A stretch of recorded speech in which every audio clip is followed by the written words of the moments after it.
This portion of New Day Northwest is sponsored by Reach Out and Read Washington.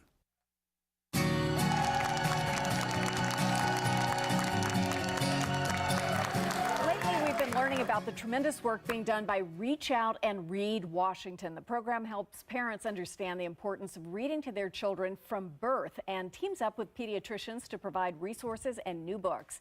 Today we'll learn about how reading helps babies with special needs. So joining us today are Dr. Jill Sells, Executive Director of Reach Out and Read Washington, and Jody Zarakor, a pediatric nurse practitioner at the Neonatal Follow-Up Clinic at Mary Bridge Children's Hospital in Tacoma, which is one of the longer titles that we've had on this program. Welcome to you both. Thank you. So let's start out again explaining, in case anybody missed it in our prior segments, what Reach Out and Read Washington is meant to do. Great. So Reach Out and Read is a really fun and effective program inside doctors' offices, where medical providers interact with families of young children and bring them a brand new book as part of the visit and talk to the parents about the importance of reading aloud at home and all the things they can do to help support their child's early language and literacy. And this is not just pediatricians who are doing this. Other health professionals are involved in this. How does this work for a nurse practitioner, for example?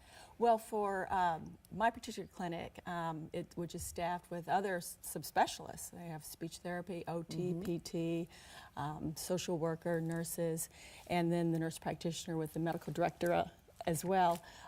We have OTs who are involved with this and speech therapists in particular who are also helping with providing books. What seems so wonderful to me is this gives you a chance to assess a child, to assess a family a little bit, to speak about all kinds of health issues, and to actually provide them with a brand new book that they can take home and do what you're suggesting that they do. Why is this particularly important for kids with special needs, or can be helpful in that situation as well? Well, absolutely. It's important for all children. They learn language by interacting with their parents and others who love them and interact. So in the regular primary care setting, we talk about that with all families, whether children have special needs or not. And in Jody's case, she'll be telling you about how it works in their specialty clinic. But it might be less obvious to families how to use a book and talk with a child who maybe has some delays in language in particular. And so this is a wonderful way to help say it's just as important, if not more important, that you do this. And here are some specific ways you might do that with your child. Tell me more about that, because I can see why a family might think, well, we'll put that off till later. That's not appropriate right now. But in fact, it is. Why is that? Well, I think the beauty of this particular program is that we can start it as early as possible, and we actually, when we enroll somebody and they come into our clinic, we give a parent homework, which is, read to your bunny. And so we actually will show the families that after coming from a really scary environment, being in an intensive care nursery at the hospital, and they are then sent home and say, have fun with your baby, they're not quite sure how to even do that.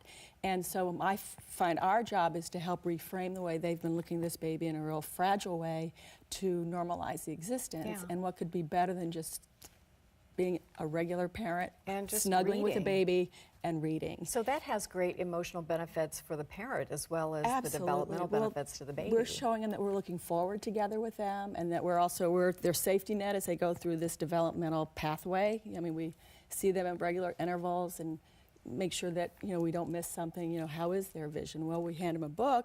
We watch how the baby pays attention to that book. How are their motor skills? Well, are they reaching equally when we hand them a book? And then how are their feeding skills? Well, we really have one for those.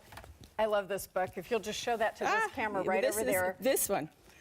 Eat with food all over your face. All over. They have to wear their food to really fully experience it. Well, they're experiencing it in so many ways, so that's a wonderful thing. Jill, how are you finding practitioners responding to this? Well, doctors and nurse practitioners and others who do the program, they love it because it is a really fun part of the practice. There's a lot of things you do maybe as a doctor that aren't always so fun but are very important, like giving immunizations. But giving a book is such a positive thing in every way. Absolutely. And you're giving a gift to the family. It changes that relationship, and the doctor or nurse practitioner family relationship is such an important part of the trust and learning how to work together so that at home this child is supported in the way that we'd like it to be. And so the book really is fun for the providers, fun for the family, fun for the child. It's just a wonderful positive thing. Yeah, and it's something we all remember as parents and as former children, are books that we loved to read, or Here's Goodnight Moon, which everybody knows from beginning to end, because everyone knows that a child doesn't want to read this once, but 1,000 times. You remember every bit. So how can we help? How can we as just general citizens help you in this project? Well, exactly. Part of the reason that's wonderful to be here is to just raise awareness about the program. Jody, how long have you been doing the program in your clinic? Oh, since '98. Since 1998. Congratulations. But no one outside of the clinic probably knows about that. Yeah, so we want to change that. We want to change that so they know this is happening in 139 locations across the state, reaching about 1 in 7 kids under 5, which is wonderful. Yeah. But we know that half of children are arriving at kindergarten without the skills they need. So there's a huge need. So we want people to know about it. We would love people to give financial support. Every dollar we get can help us buy books and get them into the hands of more children. So we would love that. And also just letting us know that you're interested, because part of this is trying to grow the program. And if more people want to help us tell other medical offices about it, help us tell our you can really get legislators it out there. about how we can fund this, all of those things would help us. That's great. And the financial part of this is important because you can buy books at lower costs and provide new and safe books to children, and that's very important. Thank Exactly. you both for being here. We appreciate it. We have posted more information online about Reach Out and Read Washington, including the most crucial ways you can help the program grow and thrive. We'll be right back. Thank you.